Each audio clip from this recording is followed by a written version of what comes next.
கார்த்தி தீபா சீரியலில் இப்போ ஒரு எக்ஸ்ட்ரானரியான எபிசோடு வந்துருச்சுன்னே சொல்லலாம். கார்த்தி வந்து அழட்டிக்காமல் எதுவுமே கோயிலை விட்டு வெளியே போவே இல்லை. ஆனால் ரம்யாவே தாலி வந்து எடுத்துகிட்டு வந்து கொடுக்க வச்சுட்டாங்க. வேறு லெவலில் இருந்துச்சுன்னே சொல்லலாம். மிஸ் பண்ணாமல் ஃபுல்லோடையும் கேளுங்க. வீஸே வந்து சரியாக போகிறதில்ல. பார்க்குற எல்லாரும் லைக் பண்ணிட்டு பார்த்தீங்கன்னா எனக்கு கொஞ்சம் பேச வந்து மூட்டிகிட்டா இருக்கும். அவங்க அம்மா வந்து தாலி வந்து இது மாதிரி தொலைச்சிட்டாங்க போல இருக்குது. ரம்யாவோட அசிஸ்டன்ட் தான் வந்து அந்த பையை எடுத்துகிட்டு போயிட்டாங்க. அவங்கள்ட்டேருந்து வந்து பையை வாங்கிட்டு வந்து ரம்யா வந்து வீட்டில் வந்து வச்சுருக்காங்க. அதை தாலி வந்து பார்த்தோன்னா ரொம்ப சந்தோஷப்படுறாங்க. கார்த்திக் வந்து ஃபோன் அடித்து இன்ஃபார்ம் பண்ணோன்னே அப்படியே வராங்க குடுகுடுன்னு. என்னம்மா ஆச்சு அப்படின்னு சொல்லும்போது அபிராமி அம்மா பட்ட கஷ்டத்தை எல்லாத்தையும் சொல்லி முடிச்சிடுறாங்க.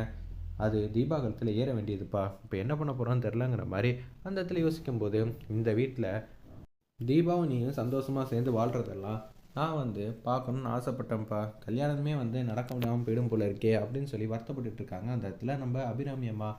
அப்போன்னு பார்த்து வேறு யாரும் தெரிஞ்சவங்க யாரும் வந்திருந்தாங்களா, ரம்யா இருந்திருந்தாங்க அப்படின்னு சொல்லும்போது கூட்டி கழித்து பார்க்குறாங்க அந்த இடத்துல. ரம்யா, உங்களை நான் அர்ஜென்ட்டாக பார்க்கணுமே, இங்கே வர முடியுமா அப்படின்னு சொன்னோன்னே கார்த்தி எதுக்கு இப்போ ஃபோன் பண்ணி கோயிலுக்கு வர சொல்கிறாங்க, ஒன்றும் புரியலன்னொன்னே கார்த்தி வந்து கூப்பிட்டோன்னே குடுக்குன்னு வராங்க அந்த இடத்துல. என்னாச்சு, அம்மா வந்து இது மாதிரி தாலி வந்து வச்சுருந்தாங்களாம், யாரோ ஒருத்தவங்க வந்து எடுத்துகிட்டு போயிட்டாங்க, அதனால கண்டுபிடிக்கிறதுக்காக வந்து போலீஸ் ஸ்டேஷன் வந்து போக போகிறேன். எதுக்கு நீங்கள் அங்கே போகிறீங்க, அங்கே போனால் மட்டும் கண்டுபிடிக்க முடியுமா என்ன? ஆள் தெரியாது, ஃபோட்டோ தெரியாது, எதுவுமே தெரியாது. அப்படியெல்லாம் இல்லை, அம்மா வந்து பையில் தான் அந்த இது வச்சுருந்தாங்க, யாரோ திருடுனவங்க வந்து அந்த பையோடு எடுத்துகிட்டு போயிருக்காங்க. பையில் அம்மாவோட ஃபோன் இருக்குது, அந்த ஃபோன் இருந்துச்சுன்னா அது நம்பரை வச்சு ஈஸியாக வந்து எந்த லொக்கேஷனில் இருக்குன்னு கண்டுபிடிச்சிடலாம்ல. ஃபோன் கண்டுபிடிச்சாலே அந்த பைக்குள்ளே தான் ஃபோன் இருக்குது, அந்த பைக்குள்ளே தான் தாலி இருக்குது. அப்புறம் என்ன, நான் சொல்கிறது கரெக்டாக இல்லையா? சரவணன் தான் எனக்கு தெரிஞ்ச ஒருத்தர் இருக்கார்ல, அவர் ஈஸியாக வந்து இதெல்லாம் கண்டுபிடிச்சிருவார். அடுத்த 10 நொடியில் வந்து யார்கிட்ட தாலி இருக்குது என்ன இருக்குன்னு 10 நிமிஷத்துக்குள்ளே கண்டுபிடிச்சிருவேன். அது வரைக்கும் நீங்கள் அம்மாவுக்கு துணையாக இங்கே இருங்க அப்படின்னு சொல்லிடுறாங்க அந்த இடத்துல. ஒன்றா வந்து அம்மா அது வரைக்கும் ரம்யா இங்கே இருப்பாங்க, நான் இன்னும் ஒரு 1/2 மணி நேரத்தில் தாலியோடு வந்துடுறேன்னு சொல்லிட்டு கார்த்தி மாட்டுக்கு வந்து போகிறாங்க. சூப்பர் ஐடியா கார்த்தி, இது மாதிரி நீங்கள் மாஸ்டர் மைண்டாக செயல்படுவீங்கன்னு நான் நினச்சி கூட பார்க்கலங்கிற மாதிரி சொல்கிறாங்க. பின்ன உங்களெல்லாம் ஏமாற்றணுன்னா நான் புத்திசாலியாக தான் இருக்கணும், பின்ன முட்டாளாவாக இருக்க முடியும்னு சொல்லிட்டு கார்த்தி மாட்டுக்கும் சும்மா காய்ச்சும் கார் எடுத்துகிட்டு கொஞ்சம் தூரம் தான் தள்ளி போய் நிப்பாட்டுறாங்க. ரம்யா வந்து உங்களுக்கு குடிக்கிறதுக்கு நான் எதாவது வாங்கிட்டு வரேன் அப்படின்னு சொல்லிட்டு வெளியில் வந்து துண்டா காணும் துணியாக காணும்னு சொல்லிட்டு கார் எடுத்து வேக வேகமாக வீட்டுக்கு வந்து போகிறாங்க. வீட்டுக்கு போனோன்னு வந்து செருப்பெல்லாம் தூக்கி வீசி எரிஞ்சிட்டு எங்கே போகுதுன்னே தெரில, அந்தளவுக்கு வேக வேகமாக மாடிப்படி வந்து குடுகுடுன்னு ஏறுறாங்க. ஏறி முடிச்சோன்னா கபோர்டு திறக்கிறாங்க. கபோர்டை திறந்து பார்த்தா உள்ளுக்குள்ளே வந்து செல்ஃபோன் வந்து இல்லை, அந்த பை இருக்குது. பையை திறந்து பார்த்து உள்ளுக்குள்ளே செல்ஃபோன் எதுவும் இருக்கான்னு பார்க்குறாங்க. அச்சோ செல்ஃபோன் இல்லையே, தேவையில்லாமல் நம்மளே வந்து வார்த்தையை வந்து விட்டுட்டோமோ. எது எப்படியோ அந்த செல்ஃபோன் கூட இவன் கூட வச்சிருக்கலாம். செல்ஃபோன் காஸ்ட்லியான செல்ஃபோன் எடுத்து வச்சுட்டு நம்மக்கிட்ட தாலியை மட்டும் கொடுத்துட்டு போயிட்டானா, அவனும் லேசு போக்கில் வந்து எதையும் விட மாட்டான் போல இருக்கேன்னு சொல்லி தான் உச்சக்கட்ட கோவத்தில் வந்து பேசுகிறாங்க. அந்த ரம்யா மட்டும் திங்க் பண்ணிட்டு இருக்காங்க. எது எப்படியோ இதில் ஒரு டூப்ளிகேட் தாலி செஞ்சு கொடுத்து வச்சு நம்ம வந்து மாற்றி வச்சிடலான்னு பார்த்தா இப்படி ஆகி போச்சேங்கிற மாதிரி யோசிச்சுட்டு அப்படியே கீழே வந்து வேக வேகமாக வராங்க. கார்த்திக் வந்து ஃபோன் அடிக்கிறாங்க. கோயிலுக்கு வந்ததுக்கப்புறம் இவ்வளோ நேரம் வந்து கார்த்திக் திருப்பி வந்து காரை மட்டும் தள்ளி தூரமாக வச்சுருக்காங்க. திருப்பி கோயிலுக்கு வந்து நிற்கிறாங்க. அந்த இடத்துல ரம்யா வரதை வந்து பார்த்துட்றாங்க. ஓ, தாலியோடு வந்துட்டிங்களா, சரி சரி, நீங்கள் போனதையும் பார்த்தேன், அதே மாதிரி வேக வேகமாக நீங்கள் வந்ததையும் பார்த்தேங்கிற மாதிரி கார்த்தி வந்து யோசிச்சிட்டே இருக்காங்க. கார்த்தி வந்து ரம்யாவை பார்க்குறாங்க. ஆனால் ரம்யா வந்து கார்த்தி எங்கே இருக்காங்கன்னே தெரில. அவ்வளோ சூப்பரான இடத்துல இருந்தால் ஒளிஞ்சு நின்று பார்த்துக்கிட்டு இருக்காரு நம்ம கார்த்தி. அந்த இடத்துல கார்த்தி நீங்கள் எங்கே இருக்கீங்க, நான் என் ஃப்ரெண்டை பார்க்கலான்னு சொல்லிட்டு ஆல்மோஸ்ட் உள்ளே போகிறேன். அப்படிங்களா கார்த்தி, நீங்கள் எங்கேயும் போக வேணாம், நான் வந்து கண்டுபிடிச்சிட்டேன். என்ன சொல்கிறீங்க, எப்படி நீங்கள் கண்டுபிடிச்சிங்க அப்படின்னு சொல்லி கார்த்தி கேட்டோன்னே என்ன சொல்கிறேன்னு தெரியலையே, நான் நடு வழியில் வந்து வந்துட்டு இருந்தேன்ப்பா, அம்மாவுக்கு வந்து தண்ணி வேணும்னு கேட்டாங்க அத்தைக்கு. சரி, அத்தைக்கு தண்ணி தாங்க வந்துச்சா, அதனால் நீங்கள் வாங்கிட்டு வரலான்னு போனீங்க. அது எப்படிங்க தாலி வந்து கண்டுபிடிச்சிங்க? யாரையோ ஒருத்தனை பிடிச்சி அடின்னு நினச்சிக்கிட்டு இருந்தாங்க. அது பார்த்தா நம்ம அபிராமி அம்மாவோட பையே. அங்கே வந்து ஃபோன் நீங்கள் சொன்ன மாதிரி இல்லை, ஆனால் தாலி வந்து இருக்குது. அப்படிங்களாங்க, ஃபோனாங்க முக்கியம், நமக்கு தேவை தாலி தான். நீங்கள் அங்கேயே இருங்க, நான் வந்துடுறேன். அப்போனா போலீஸில் புகார் கொடுக்க போகிறீங்களா?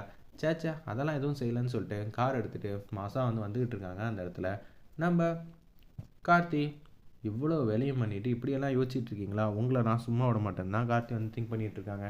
அப்போன்னு பார்த்து ரம்யா கிட்ட வந்து பேசுகிறாங்க. அந்த தாலியை கொடுங்களேன் அப்படின்னு சொல்லிட்டு அந்த தாலி வந்து வாங்குறாங்க. இதை பார்த்ததுக்கப்புறம் அம்மா ரொம்ப சந்தோஷப்படுவாங்க. பார்த்தீங்களா, யார் யாருக்கு என்னென்ன ஒட்டணும்னு இருக்கோ அது மட்டும்தான் ஒட்டணும். ஆசைப்படலாம், அதுக்குன்னு பேர ஆசைப்பட முடியுமா? யார்கிட்ட சொல்கிறீங்க? இல்லைங்க, இதை எடுத்துகிட்டு போய் அவன் என்ன சாதிச்சான் யோசிச்சு பாருங்க. எப்படி போச்சோ அதே மாதிரி திருப்பி நம்மள்ட்டே வந்துருச்சு. இதுக்கு அவன் முயற்சி பண்ணாமே இருந்திருக்கலாம்ல அப்படின்னு கார்த்தி வந்து ரம்யாவுக்கு வந்து அறிவுரை சொல்கிற மாதிரி நக்கலாக பேசிட்டு அப்படியே வந்து அவங்க அம்மாட்ட வந்து கொடுக்குறாங்க. அம்மா இந்த தாலியோட சேர்ந்து பையன் கண்டுபிடிச்சாச்சு போதுமா? எப்படி கார்த்தி? இல்லைம்மா ஈஸியாக வந்து கண்டுபிடிச்சிடலாமா? இது எல்லாத்துக்கும் பேரு புகழ் எல்லாம் ரம்யாவுக்கு தான். ரம்யா தான் கண்டுபிடிச்சாங்க அப்படின்னு சொல்லி அவங்க அருமை பெருமையெல்லாம் எடுத்து சொல்லிக்கிட்டு இருக்காங்க. ரம்யா எவ்வளோ ஒருத்தவங்க தெரியுமாம்மா? நம்ம குடும்பத்துக்காக வந்து சேவங்க செய்கிறதுல அவங்கள விட்டு அடிச்சுக்க ஆளே இல்லை. தீபா ஃப்ரெண்டுனா சும்மாவா? தீபா இடத்துக்கே தானே வரணும்னு நினைக்கிறாங்க. என்ன சொல்கிற கார்த்தி? எனக்கு ஒன்றும் புரியலையேன்னு ரம்யா கேட்டோன்னே, இல்லைங்க தீபா மாதிரி எங்கள் அம்மா மனசுலேயும் நீங்கள் இடம் பிடிக்குன்னு நினைக்கிறீங்களே, அதுவும் எவ்வளோ வந்து உதவி செஞ்சுக்கிட்டு இருக்கீங்க அப்படின்னு சொல்லி ஐஸ் வச்சு பேசிகிட்டு இருக்காங்க. வேறு லெவலில் இருந்துச்சுன்னே சொல்லலாம் அந்த சீன்லாம். கார்த்தி வந்து நக்கல் பண்ணுறாரா இல்லை உண்மையாக சொல்கிறாரா ஒன்றும் புரியலன்னு சொன்னோன்னே, சரிங்க அம்மாவை பார்த்துக்கிட்டதுக்கு ரொம்ப தேங்க்ஸு. நீங்கள் வந்து அவ்வளோ உதவி பண்ணியிருக்கீங்க. அம்மா வாமா நம்ம வீட்டுக்கு போகலான்னு சொல்லிட்டு கார்த்தி நம்ம அபிராமி அம்மா சாமி கும்பிட்டுட்டு அப்படியே வந்து வீட்டுக்கு வந்து போகிறாங்க. ஒரு பக்கம் நம்ம நினச்ச காரியம் ஒன்று, நடந்த காரியம் ஒன்று. இந்த கழுத்தில் வந்து இந்த தாலி ஏறுன்னு நினச்சோம். ஆனால் என்ன பண்ணுறது, நமக்கு தான் அதிர்ஷ்டம் இல்லாமல் போயிடுச்சேங்கிற மாதிரி ரம்யா வந்து யோசிச்சுட்டு அப்படியே வீட்டில் உட்காந்துட்டு இருக்கிறப்ப நம்ம ரமேஷ் வந்து வந்துடுறாங்க. மாமா எங்கே இருக்காங்க ரம்யா அப்படின்னு சொல்லும்போது, ரம்யா அவனை பார்க்க யாரோ வந்திருக்காங்க பாரு அப்படின்னு சொல்லும்போது குடுகுடுன்னு கீழே இறங்கி வராங்க. இது நம்ம ரம்யாவா? இது ரம்யா என்ன இவ்வளோ வித்தியாசம் ஆகிட்டாங்க? அச்சிச்சோ என்ன இப்படி ஆகிட்டாங்க? என்ன சொல்கிறீங்க மாப்பிள்ள? டெய்லியும் நான் ரம்யா பார்த்துக்கிட்டு இருக்கேன், எனக்கு தெரியவே இல்லையே. என் செல்லத்தை பார்த்தா எனக்கு தானே தெரியும் அப்படின்னு சொல்லிட்டு இருக்கிறப்ப, என்ன ஆச்சு ஒன்றும் வித்தியாசம் தெரியலையே, வெயிலில் லைட்டாக வந்து கருத்துருக்காங்க அப்படின்னு சொல்கிறாங்க. அப்படி சொல்ல வரீங்களா? சரி சரி, ரம்யா ரூமுக்கு போய் பார்த்தேன், கட்டில் சைஸ் சின்னதாக இருந்துச்சு, அது எப்படி பத்தோம்? அதனால தான் வந்து சூப்பரான கட்டில் வந்து பெருசாக 10க்கு 10 சைஸில் வந்து கட்டில் செய்யலான்னு முடிவு பண்ணிட்டேன். அப்படியா மாப்பிள்ள? அவ்வளோ பெருசு தேவையா? இப்போதைக்கு அவங்க சிங்கிளாக இருக்காங்க, அடுத்தது நானும் அவங்களும் வந்து கல்யாணம் பண்ணிடுவோம். அதுக்கப்புறமேட்டுக்கு எங்களுக்குன்னு 2 குழந்தைங்க இருக்கும். என்ன மாதிரி ஒரு பையனோ, ரம்யா மாதிரி ஒரு பொண்ணோ, எல்லாரும் தூங்குறதுக்கு கட்டில் வேணாமா என்ன? அப்படி சொல்கிறீங்களா? ஓகே ஓகேங்கிற மாதிரி சொன்னோன்னே அந்த கார்பெண்டரை கூட்டிகிட்டு வந்திருக்காங்க போல இருக்கு அந்த இடத்துல. அப்போன்னு பார்த்து நம்ம கிங் சைஸ் வந்து செஞ்சிடலாமான்னு சொல்லி கேட்டோன்னே கணத்துலேயே பொழிச்சுன்னு அடிக்கிறாங்க.